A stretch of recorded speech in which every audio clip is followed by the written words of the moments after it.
Tapi ketahuilah jamaah bahwa umat Islam tidak kenal dengan hari ibu. Sekali lagi muslimin, kita nggak kenal dengan hari ibu. Kenapa? Karena semua hari kita milik ibu kita. Pantaskah ibu kita? Pantaskah ibu kita yang hamil kita selama 9 bulan melahirkan kita, mempertaruhkan nyawanya, menyusui kita, sehingga tubuh kita semua tidak lain adalah darah dagingnya. Dan antum bisa melihat pusar yang ada di perut antum. Antum kalau mandi antum lihat pusar antum. Dari situ antum pernah minum darah ibu antum selama 9 bulan. Dari sana. Pantaskah orang yang berkorban segala-galanya buat kita dapat 1 hari dari kehidupan kita? Hanya sehari. Hanya sebuah hadiah. Hanya ucapan terima kasih sekali dalam setahun. Dalam 354 hari. Dalam setahun berapa hari jemaah? Dalam setahun berapa hari? 354 atau 355. Itu umat Islam. Kalender Hijriah. Tapi kalau antum pakai kalender Masehi 360, 65. Kita umat Islam. Apakah pantas ibu kita hanya dapat 1 hari? Kata Nabi SAW, "Raghima anfuh, thumma raghima anfuh, thumma raghima anfuh, qila man ya Rasulullah."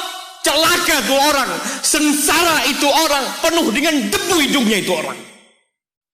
Qila, siapa ya Rasulullah SAW? Siapa orang itu? Man adraka walidayhi au ahadahuma thumma lam yadkhulil jannah. Orang yang hidup bersama orang tuanya, satu atau kedua-duanya. Ya hidup mendapatin 1 atau 2 orang tuanya masih hidup. Celaka orang ini kalau ternyata nggak bisa masuk surga dia jemaah. Jemaah, pintu surga yang paling indah kata Nabi SAW itu orang tua kita, bapak ibu kita. Dan dia dekat sama kita. Dialah yang melahirkan kita. Dialah yang punya jasa besar sama kita. Kalau kepada mereka antum nggak bisa masuk surga lewat keduanya, antum mau lewat pintu yang mana masuk surga? Ustaz, ana mau masuk lewat pintu sodakoh. Bisa jadi sodakoh antum hanya pencitraan dari antum. Karena sama orang tua antum nggak baik. Antum berbuat baik sama manusia, antum bangun masjid, antum bantu anak yatim, sama orang tua sendiri nggak baik. Berarti antum riak selama ini berbuat. Wallahi jamaah, kita perlu lihat awsatu abwabil jannah.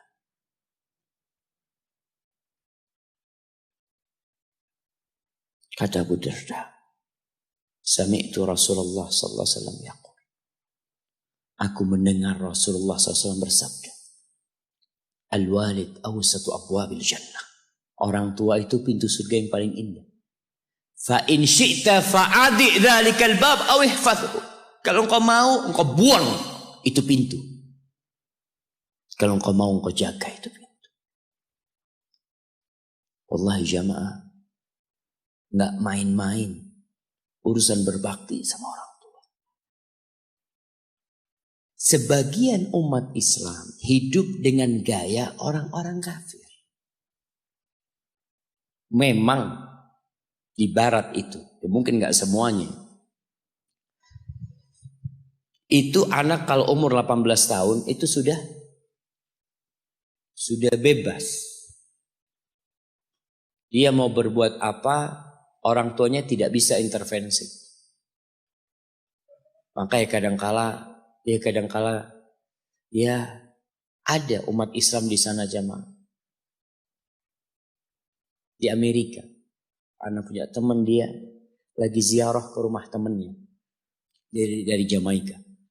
Dia tanya, mana putrimu Fulanah kemana? Kata bapaknya, nggak tahu. Sudah mau jadi pelacur, mau jadi penyanyi, mau jadi apa? Orang tua sudah tidak bisa intervensi. Itu dalam kehidupan mereka. Dan mereka juga anak-anak tidak ada kewajiban untuk memberikan nafkah kepada orang tuanya. Dalam budaya mereka selesai sudah. Sehingga banyak di sana panti jompo. Tempat orang tua dititipkan di sana. Kenapa? Karena anaknya udah hanya mengingat ibunya setahun sekali. Mengingat, nggak ada hari bapak, ada hari bapak jemaah. Ada. Belum. Ada hari bapak. Di Indonesia ada. Tanggal berapa? Anak kok nggak pernah dapat hari bapak ya? Jamaah. Kunu du'atan wa antum saumitun. Pesan salah satu ulama mengatakan, jadilah kalian penyeru kepada Islam. Juru dakwah dalam kondisi antum diem. Nggak bicara tapi antum pendakwah. Bingung gimana mau jadi pendakwah Ustaz kalau diem. Dikatakan bil akhlak. Dengan akhlak kalian. Ada seorang suami istri bawa ibunya. Kalau nggak salah dari Timur Tengah sana dibawa ke Amerika. Berobat ibunya.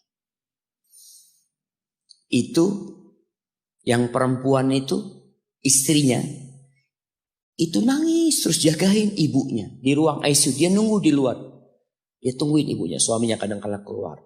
Perawatnya itu heran ngelihat dia ini penampilannya gak seperti biasanya di Amerika. Maka perawatnya penasaran tanya. Anti kok nangis terus, kata dia. Siapa yang sakit ini? Kata perempuan itu, mertua anak, kata dia. Mertua. Anti begitu pedulinya sama mertua anti, kata dia. Ana sama ibu ana sendiri gak tahu kemana ibu ana. Ana hanya ingat sekali dalam setahun ana kirim hadiah buat ibu ana, kata dia. Lalu perempuan ini mengatakan, ana muslimah, kata aku seorang muslim. Apa itu Islam, kata dia. Diceritakan tentang Islam sama dia. Akhirnya wanita ini tertarik untuk masuk Islam. Dikasih buku, berangkat ke Islamic Center, masuk Islam jemaah. Hanya melihat akhlak seorang muslim berbakti kepada orang tuanya. Hanya melihat. Dia nggak bicara apa-apa. Ahibati fillah.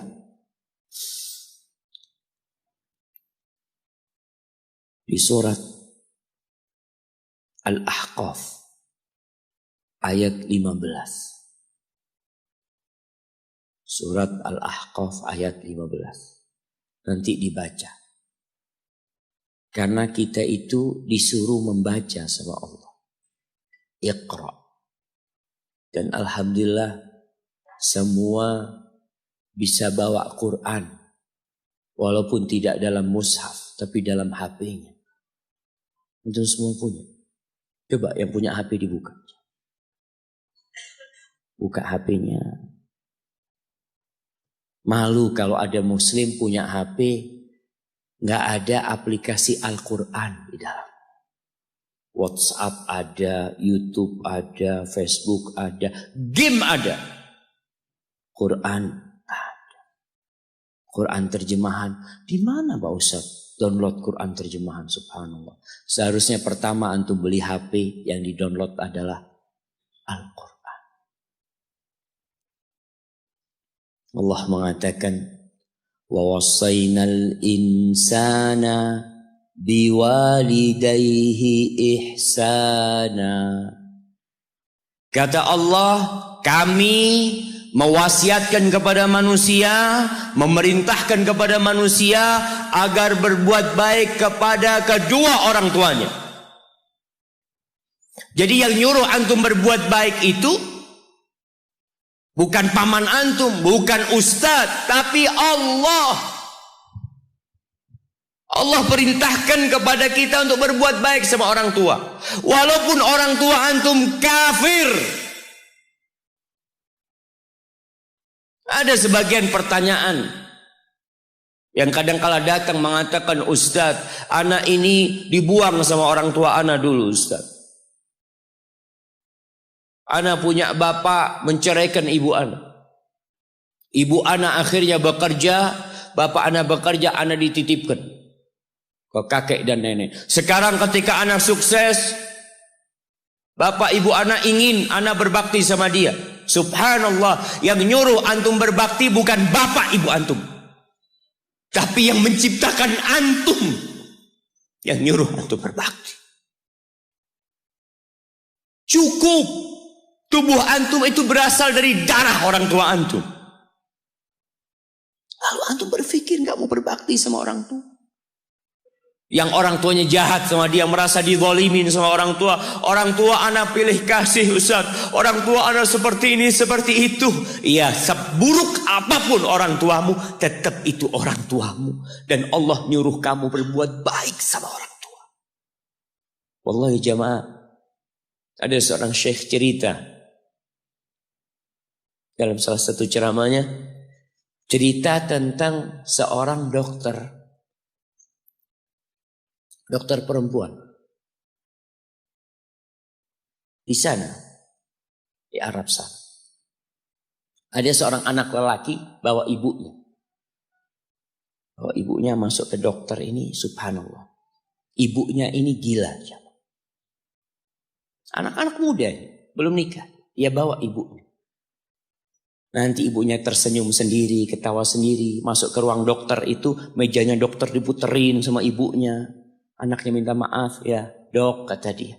Sekali-kali nanti ngeliat di televisi dokter itu, ada gambarnya Ka'bah. Ibunya ngomong, nak kau, bukan nak ngomong, kamu bohong Mat. Mat kau bohong sama ibu, katanya mau dibawa umroh ibu, kata dia. Nanti diludahin anaknya, digigit anaknya. Nanti kerudungnya ibunya terbuka, dipasangin lagi.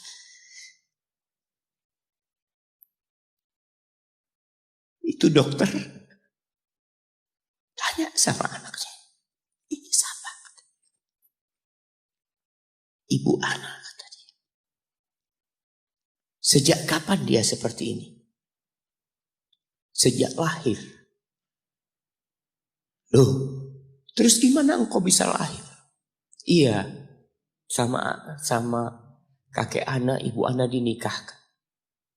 Tapi 10 bulan diceraikan. Ya karena seperti ini, Pak. Anak lahir dari rahim ibu anak. Dan seperti ini kan? Iya, kata dia. Engkau berbakti sama dia, kata dia. Dia kan gak kenal sama engkau. Iya, dia gak tahu sama anak. Tapi Allah tahu kalau dia ibu anak kan. Allah tahu kalau dia ibu anak. Anak harus berbakti. Ditanya, ibumu sakit apa? Ibu kena gula, kata dia. Setelah dikasih resep, itu dokter cerita, pasiennya keluar, ditutup pintunya. Dokter ini nangis. Dia mengatakan, ana sering dengar ceramah tentang birrul walidain. Ana sering mendengarkan tausiah ustaz tentang berbakti kepada orang tua, tapi ana baru sekarang melihat kebaktian seorang anak sama orang tuanya. Ibunya gila, dia tetap berbakti. Dan dia mengatakan, iya ibu ana gak tahu sama ana, tapi Allah tahu kalau dia ibu ana. Dan yang ngasih wasiat supaya kita berbakti sama orang tua itu Allah, jemaah. Apapun yang dilakukan orang tua kita.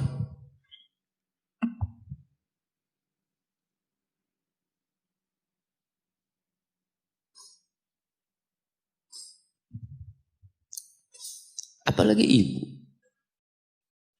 Allah katakan hamalathu ummuhu kurha wa wada'athu kurha. Ibu kita hamil kita itu dalam kondisi yang sulit.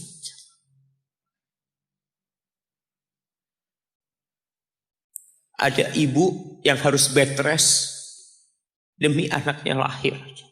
Demi kita lahir, ibu kita itu bed rest. Capek dikit keluar darah. Ada yang harus hamil kita dalam kondisi dia ditinggal sama suami. Dia harus cari nafkah sendiri. Ada yang harus muntah-muntah demi kita.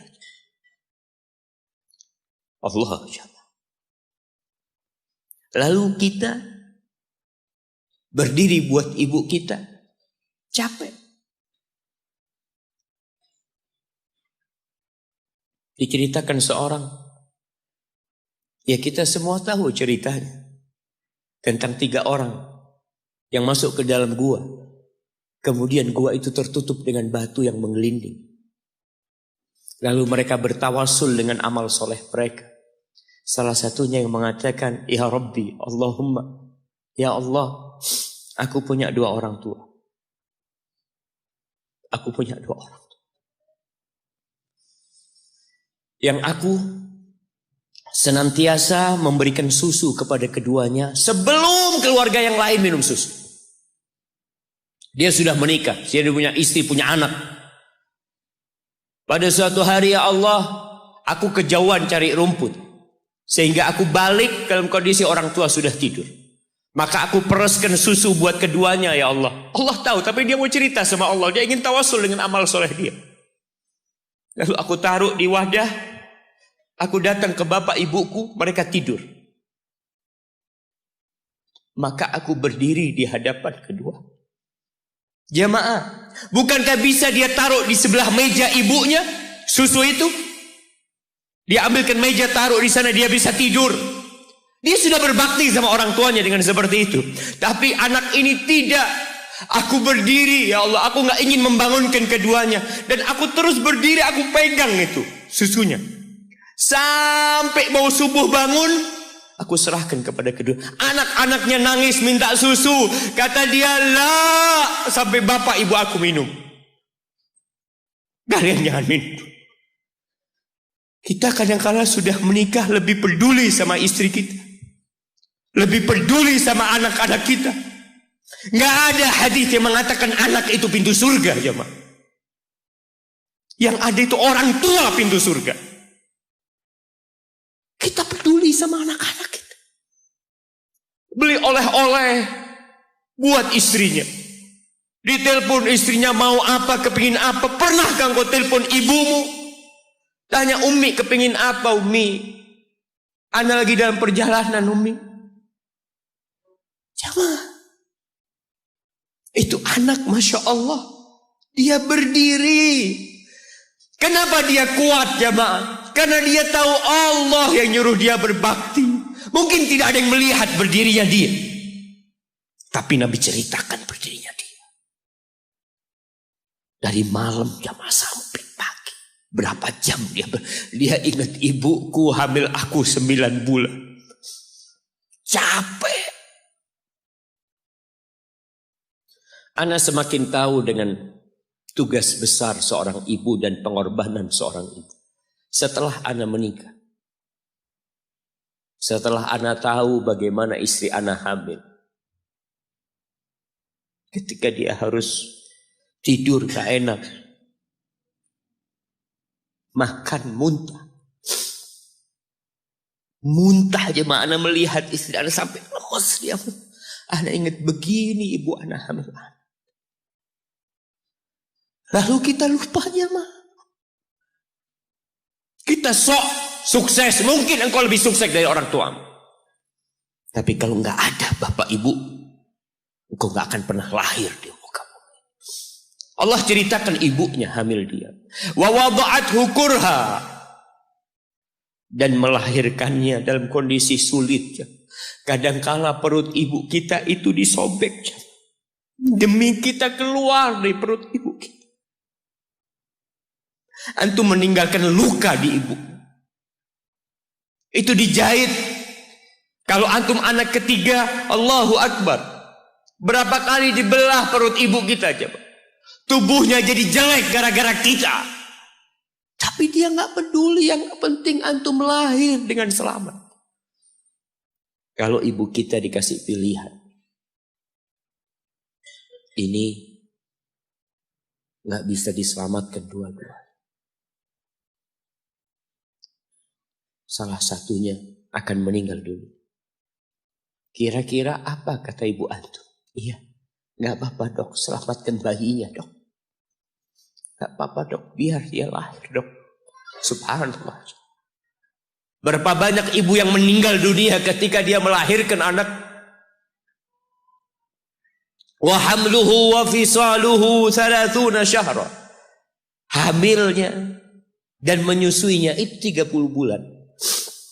Artinya bukan ketika antum lahir selesai lelahnya ibu kita. Memang ketika antum lahir dengan selamat, Allahu Akbar. Ibu itu lupa dengan rasa sakit dia 9 bulan. Ibu itu lupa dengan jeritan dia mengeluarkan kita ketika kesakitan. Itu lupa. Dia tersenyum, dia bawa anaknya, ditaruh di dadanya. Allahu Akbar. Kalaupun ada air mata yang menetes, itu air mata kebahagiaan orang tua dengan hadirnya kita di muka bumi ini. Lalu kita bisa berjalan. Kita nggak bisa apa-apa lahirnya. Allah rekam kebaikan ibu kita. Kita disusui sama ibu kita. Berapa bulan? 2 tahun. 24 bulan disusui. Mungkin ada yang kurang, mungkin ada yang lebih. Tapi yang jelas kondisi kita tidak bisa berbuat apa-apa. Kita hanya bisa menangis jemaah. Antum lapar menangis, buang kotoran menangis. Siapa yang datang membersihkan kotoran antum? Ibu antum. Yang gendong antum siapa? Ibu antum. Dia susui. Subhanallah, sampai anaknya agak besar sedikit, diajari bicara sama ibunya, diajak ngomong sama ibunya, diajarin berdiri sama ibunya, diajarin berjalan sama orang tuanya. Allahu Akbar. Kemudian ketika antum sukses, antum berangkat ke luar negeri, antum berangkat ke luar kota, meninggalkan kedua orang tua antum, boleh, asalkan dengan ridho orang tua antum. Kalau ibu antum telepon, antum di Batu sini, kuliah, sampai sukses jadi pengusaha di sini. Ibu antum di kampung telepon, nah ibu ingin engkau balik ke kampung. Jangan pernah mengatakan, bu anak kerjanya di sini ibu. Saya ditugaskan di sini, tinggalkan semua pekerjaanmu, pulang ke rumah. Ustaz, gimana dengan istri dan anak-anak anak? Yang ngasih makan istri sama anak-anak antum itu Allah Jalla Jalla. Bawa pulang ke kampung. Hidup sama ibu antum. Jamaah, ada seorang sahabat yang izin untuk berjihad. Izin untuk mendapatkan surga yang paling tinggi. Izin untuk bisa memberikan syafaat kepada 70 dari keluarganya. Kalau dia mati syahid, dia datang kepada Nabi SAW, ditanya, bapak ibumu hidup? Iya, kata dia, pulang engkau ke sana. Fazammal jannah, di sana ada surga. Ilzam rijlaiha, engkau tetap di kaki ibu. Ini mau jihad, bukan mau cari fulus jemaah. Bukan mau cari kenikmatan dunia, dia mau cari surga. Tapi pintu surga yang paling baik orang tua dapat jauh-jauh. Jemaah, Allah, ketika antum nangis di kasur ibu, di dapur lagi masak, dimatikan kompornya, dia datang jumpai antum. Antum lihat, anak sering lihat ketika kajian, bagaimana seorang ibu yang gendong anaknya yang nangis. Dia ingin dengarkan kajian, tapi engkau menghalangi dia untuk mendengarkan kajian dengan baik. Dia harus gendong. Kadang-kadang nggak boleh deket-deket kajian, yang bawa anak tempatnya lain, dan dia nurut. Engkau ganggu hidup dia dari sejak engkau lahir. Kemudian setelah engkau dewasa, engkau enggak berbakti sama ibu. Lupa dengan wa hamluhu wa fisaluhu 30 syahr. Di masa Umar bin Khattab, ada seorang yang datang kepada Umar mengatakan, "Ya Amirul Mukminin, aku ini jadi kendaraan buat ibu. Aku ini yang membersihkan kotoran ibu. Dan aku palingkan wajahku. Ibuku sudah lumpuh, gak bisa apa-apa. Dan aku berusaha untuk berbakti sama dia. Aturani qad jazaituha. Gimana menurut? Apakah aku sudah balas kebaikan ibuku?" Kata Umar, "La," kata dia. "Enggak, belum. Ya Amirul Mukminin, bukankah aku sekarang ini telah berbuat kepada ibuku seperti ibuku berbuat kepadaku waktu aku kecil?" Artinya sama pekerjaannya sekarang ini. Aku yang menyuapin ibuku, aku yang membersihkan ibuku, yang mengantarkan dia ke kamar mandi. Semua yang pernah dilakukan ibuku, kira-kira sudah aku lakukan semua sekarang. Kata Umar, enggak sama, kata dia. Ibumu waktu merawatmu ketika engkau kecil, ibumu berharap engkau bisa hidup. Sedangkan engkau sekarang merawat ibumu ketika sudah tua sakit-sakitan, engkau berharap ibumu mati. Allah, iya, kita kadang-kala merasa lelah merawat ibu yang sudah tua.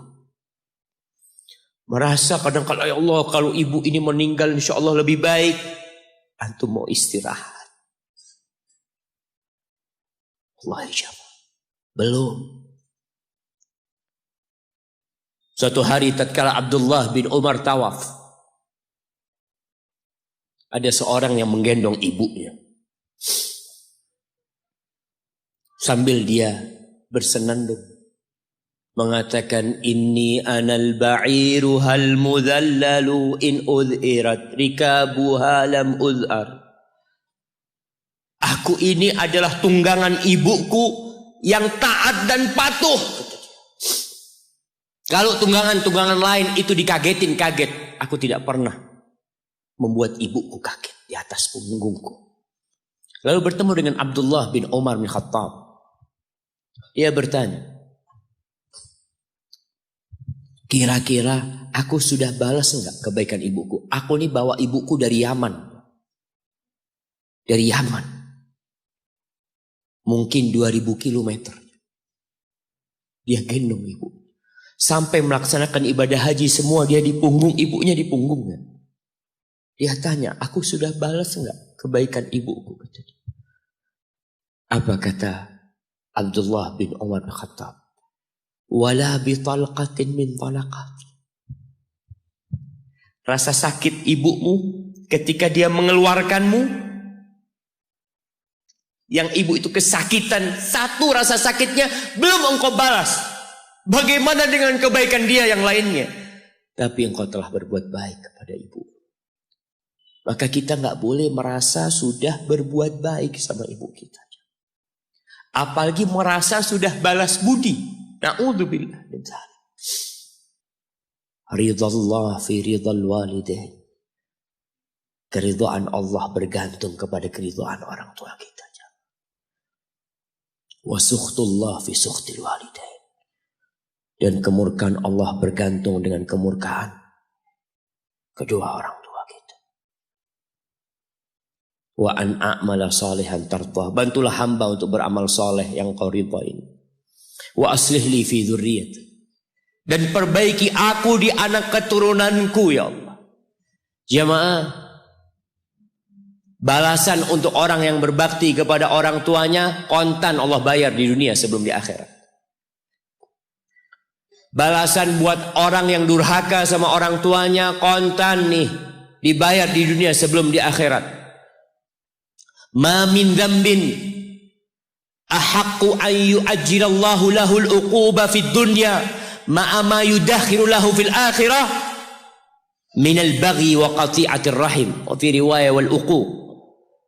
Tidak ada dosa yang lebih pantas untuk dibalas di dunia sebelum di akhirat nanti daripada kezaliman dan kedurhakaan. kepada orang tua. Jadi kalau bicara berbakti sama orang tua, itu bukan kita ngasih tahu sama anak kita, nah kamu harus berbakti sama orang tua, nah kamu harus seperti ini pada orang tua. Nggak perlu. Anak-anak itu perlu contoh dari bapak dan ibu. Berikan contoh, dia akan berbakti. Ingat seorang anak yang dia tinggal sama bapaknya. Bapaknya tinggal sama dia. Bahasanya bapaknya tinggal sama dia. Berarti bapaknya ikut dia. Bukan dia yang ikut bapak. Sudah tua bapak. Istrinya kurang suka sama bapak. Ya udah tua ngerepotin. Akhirnya istrinya usul. Gimana kalau bapak ditaruh di atap? Jadi rumah itu ada atap, ada kamar biasanya di sana di Arab sana. Akhirnya si suami nurutin istri. Mengatakan, ayah keberatan enggak kalau tinggal di atas? Oh enggak apa-apa nak, yang penting kau seneng nak. Bayangkan. Wallahi orang tua kita itu. Yang penting anaknya bahagia. Akhirnya dipindah ke atas. Tiap hari bapaknya ini dikirimin pakai piring dari plastik.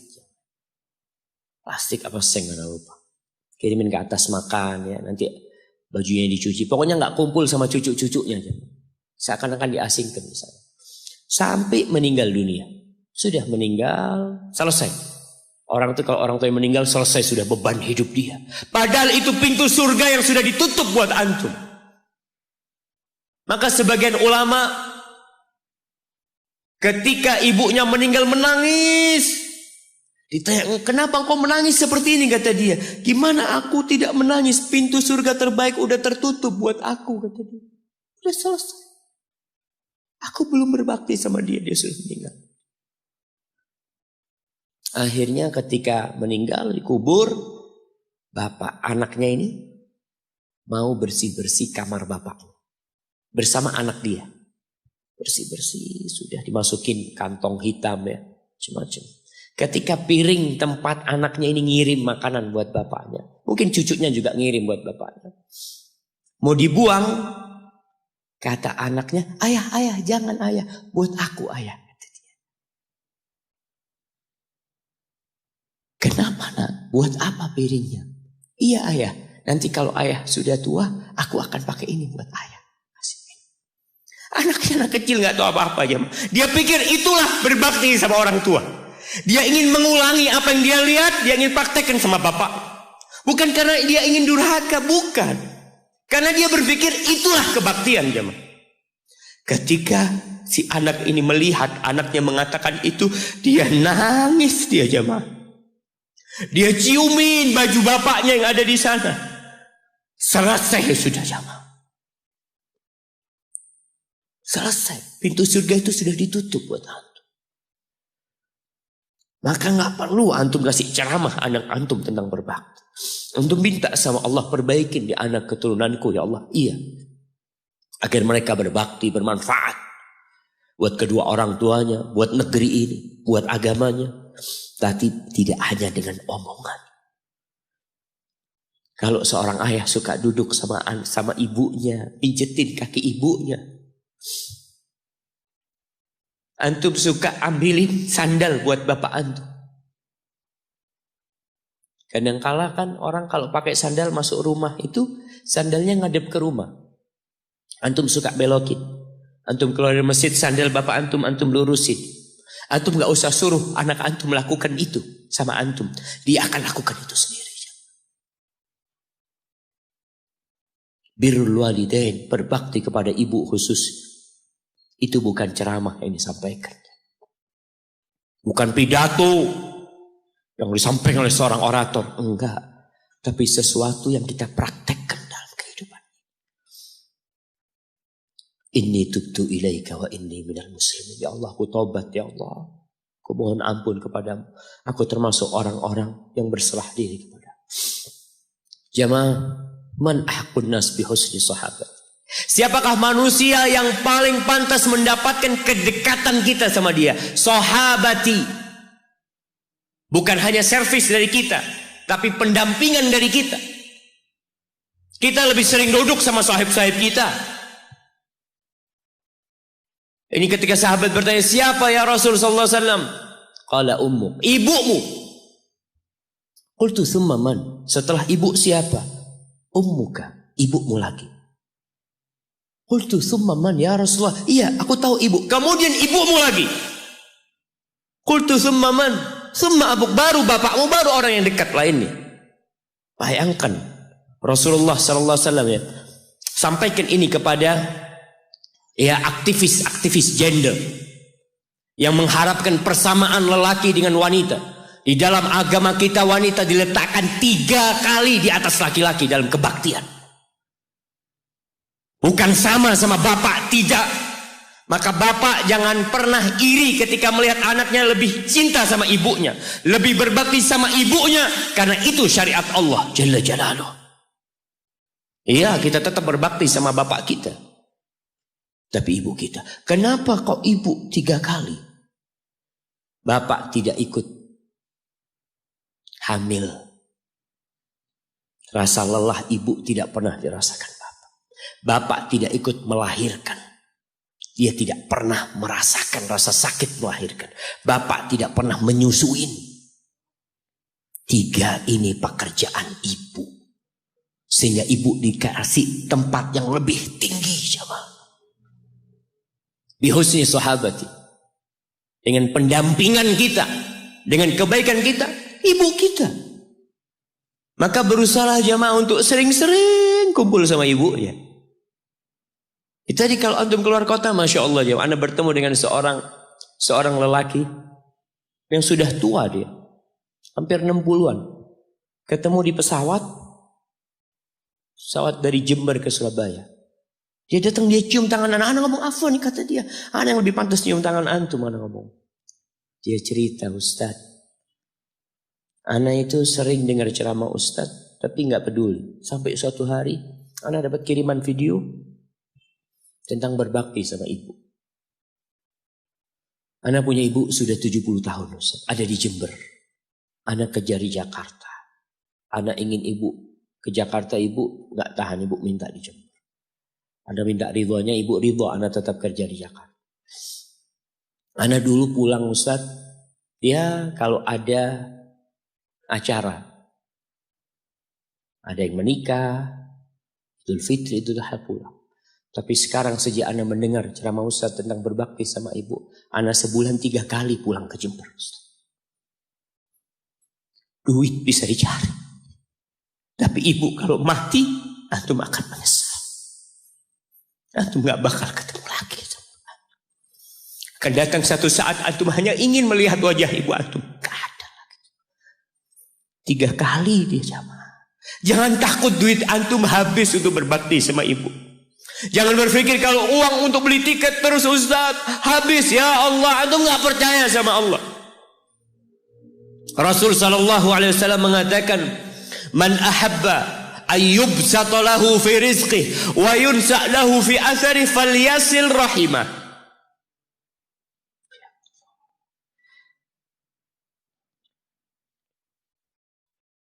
Barang siapa yang ingin rizkinya diluaskan, barang siapa yang ingin umurnya dipanjangkan, apa yang dia lakukan? Sambung rahimnya. Sambung rahim. Rahim kita sendiri, ibu kita. Kita dari sana keluar. Itu yang paling berhak mendapatkan kebaktian kita. Antum jangan takut kehabisan waktu. Ketika antum berbakti sama orang tua, Allah berkahin waktu antum. Jangan takut duit antum habis, Allah lipat gandakan apa yang antum keluarkan. Tapi kadang-kala kita nggak yakin. Kita berpikir hitung-hitungan, aduh anak kalau ngasih orang tua berangkat pulang berapa, kalau dihitung aduh nggak masuk Ustaz hitungannya. Antum biarkan malaikat yang itu. Kiraman katibin ya'lamuna ma taf'alun. Allah tuh punya malaikat mulia yang tugasnya mencatat. Dia tahu dengan apa yang antum kerjakan. Biarkan mereka yang mencatat. Biarkan mereka yang menghitung. Wallahi jamaah, kita tuh disuruh dekat sama orang tua kita. Apalagi kalau orang tua kita minta. Kalau enggak, ya Mungkin dia ridho jauh. Tapi jangan dipikir dia suka antum jauh dari dia. Maka sebagai bentuk kebaktian anak, tetaplah antum dekat sama orang tua. Yang terakhir, di surah Luqman, ketika Allah mewasiatkan agar kita berbakti sama orang tua kita.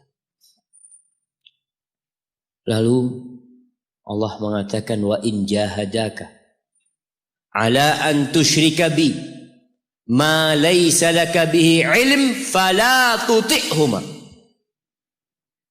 Kalau kedua orang tuamu memaksamu untuk melakukan kesyirikan, melakukan kekufuran, jangan taat kepada keduanya. Fala tuti'huma, jangan taat, jangan patuh. Tapi setelah itu Allah mengatakan, wa sahibhuma fid dunya ma'rufa.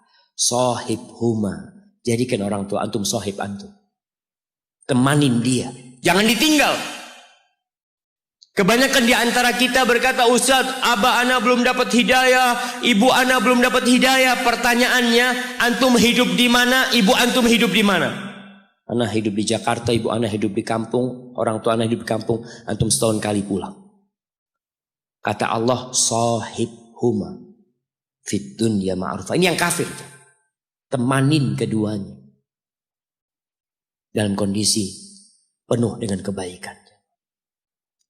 Haibati fillah, sekali lagi ana sampaikan bahwasanya kebaktian kepada orang tua itu memiliki kedudukan yang tinggi setelah bertauhid kepada Allah. Wa qadha rabbuka alla ta'budu illa iyyah wa bil walidain ihsana imma yablughanna 'indaka al-kibara ahaduhuma aw kilahuma fala taqul lahumā uffin wa la tanharhuma wa qul lahumā qawlan karīma. Antum baca nanti surat Al-Isra ayat 23. Antum baca, jangan cuma dengar, baca tafsirnya supaya antum tahu bagaimana Allah menyuruh kita untuk berbakti kepada orang tua kita dan apa yang Allah inginkan. Hadza wallahu a'lam bissawab. Itu yang bisa Anda sampaikan pada kesempatan kali ini. Apabila itu benar, itu dari Allah Jalla Jalaluh. Kalau ada yang salah dan kurang berkenan, itu dari diri Anda pribadi. Allah dan Rasul yang terbebaskan dari kesalahan.